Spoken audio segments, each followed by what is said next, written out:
Ya, terima kasih dalam menjalankan tugas sebagai kepala sekolah selama perjalanan baik yang saya alami secara pribadi ataupun yang saya alami secara bersama di lembaga pendidikan ini dan tugas dan pelayanan saya baik terhadap sang didik maupun bapak ibu guru. Dalam perjalanan itu sering saya jumpai ada beberapa hal yang mungkin membuat saya harus sedikit menantang untuk mencari solusi. Yang paling pertama itu tentang ini etika. Berhadapan dengan seorang guru ataupun seorang pegawai yang mana konflik saja misalkan terhadap pimpinan sebagai seorang rekan kerja terhadap seorang pimpinan apa yang harus dilakukan konflik contohnya begini. Ketika saya di sini berada bersama dengan teman-teman kadang justru terbawa soal jarak. Ada yang karena teman akhirnya dalam situasi itu tidak terkontrol untuk ternyata ini selain teman tapi adalah pimpinan saya gitu.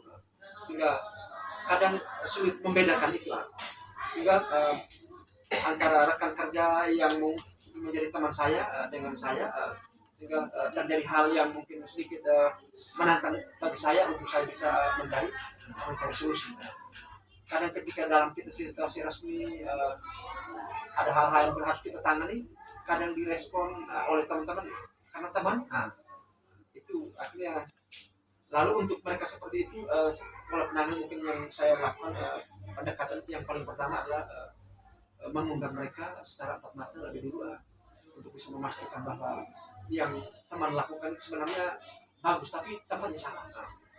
Bisa seperti itu mungkin kita di luar dari forum tapi ketika kita ada di dalam itu harus kita melihat bahwa sebagai pimpinan dan juga sebagai rekan kerja dan perusahaan kita hanya fokus untuk bagaimana memajukan lembaga sehingga tidak ada hal-hal yang mungkin terbawa karena teman. Lalu di situasi itu seperti tadi saya katakan ada dilema etika. Saya terbantu untuk bagaimana menyikapi mencari solusi terhadap teman seperti ini di satu sisi karena dia teman tapi di sisi lain dia juga adalah bawahan gitu sehingga dalam mengambil keputusan untuk yang seperti ini memang mengalami dilema seperti saya sampaikan tadi sehingga mungkin tahapan yang saya lakukan sampai saat ini untuk situasi seperti itu panggil empat mata untuk diskusi menjelaskan bahwa yang teman lakukan seperti tadi itu harus diperbaiki. Kita harus bisa membagi. Nah, baik. Saya lanjut ke pertanyaan berikutnya. Ini biasanya dalam kasus-kasus atau banyak kita temukan kasus yang kira-kira dia punya nilai yang sama mengandung nilai kebenaran. Terus kira bagaimana Bapak bisa mengambil keputusan kalau kasus itu sama-sama punya nilai, dua-duanya mempunyai nilai kebenaran. Baik untuk dua hal itu memang sedikit menantang untuk kita mencari mengambil satu keputusan. Tapi selama ini saya lakukan itu adalah mengambil risiko yang paling kecil. Dan dua kasus itu ketika kita putuskan saya sudah mempertimbangkan kira saya putuskan cara seperti ini risikonya bagaimana. Putuskan cara seperti ini risikonya bagaimana. Tapi saya tetap pada satu fokus tujuan terakhir adalah anak tidak dirugikan. Mementingkan kepentingan anak. Memang ada konsekuensi tapi kuncinya di anak. Kira-kira prosedurnya untuk menangani. Baik, untuk dia punya prosedur dalam penanganan hal-hal seperti ini, yang paling pertama adalah saya menghadirkan duduk persoalan tadi termasuk dengan teman-teman yang ada dalam kelompok itu, lalu kita mengidentifikasi kira-kira persoalan A atau persoalan B ketika kita putuskan ini dia punya konsekuensi seperti apa, putuskan ini konsekuensi seperti apa. Biasanya saya hanya menghadirkan beberapa teman para KUR atau wakil kepala sekolah untuk berdiskusi sebelum saya mengambil keputusan seperti itu. Nah, ini kembali lagi tentang dilema etika tadi nih. Itu kan kira-kira pengambil keputusan yang efektif itu seperti apa untuk bisa Bapak menghadapi yang kasus itu adalah dilema etika. Nah, seperti sesuatu yang Bapak ceritakan tentang teman itu. Baik, untuk tentang dilema etika tadi ya mungkin saat ini mungkin saya tetap pada prinsip seperti tadi yang paling pertama dengan teman itu saya panggil untuk menyampaikan untuk diperbaiki.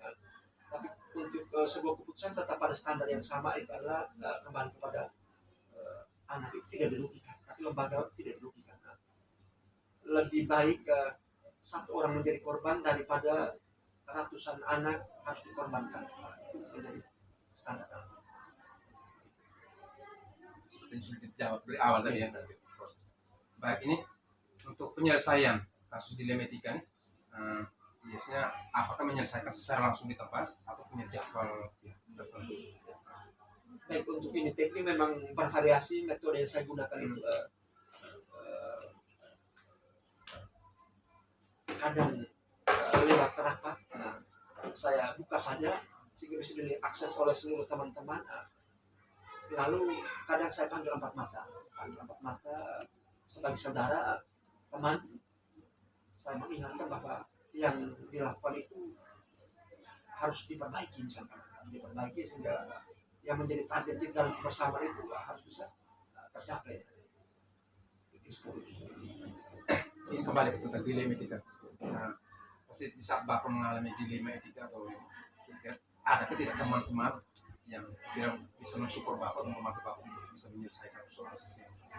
Baik, untuk poin itu jujur secara pribadi ketika saya menghadapi persoalan seperti itu, saya bersyukur bahwa tempat ini saya tidak merasa sendiri. Ada datang dari teman-teman orang muda, ada datang dari bapak ibu senior, bahkan mereka datang ketemu saya untuk menyampaikan kalau boleh memberikan saran-saran orang seperti itu, penanganannya seperti ini. Sehingga saran baik dari teman-teman yang lain itu menjadi lagi buat saya, karena saya tetap pada prinsip bahwa saya tidak boleh kalah untuk menyelesaikan persoalan. Itu target saya. Saya tidak mau hanya satu persoalan. Memang ada yang tersakiti, tapi saya tetap bagaimana fokus kita kayak anak.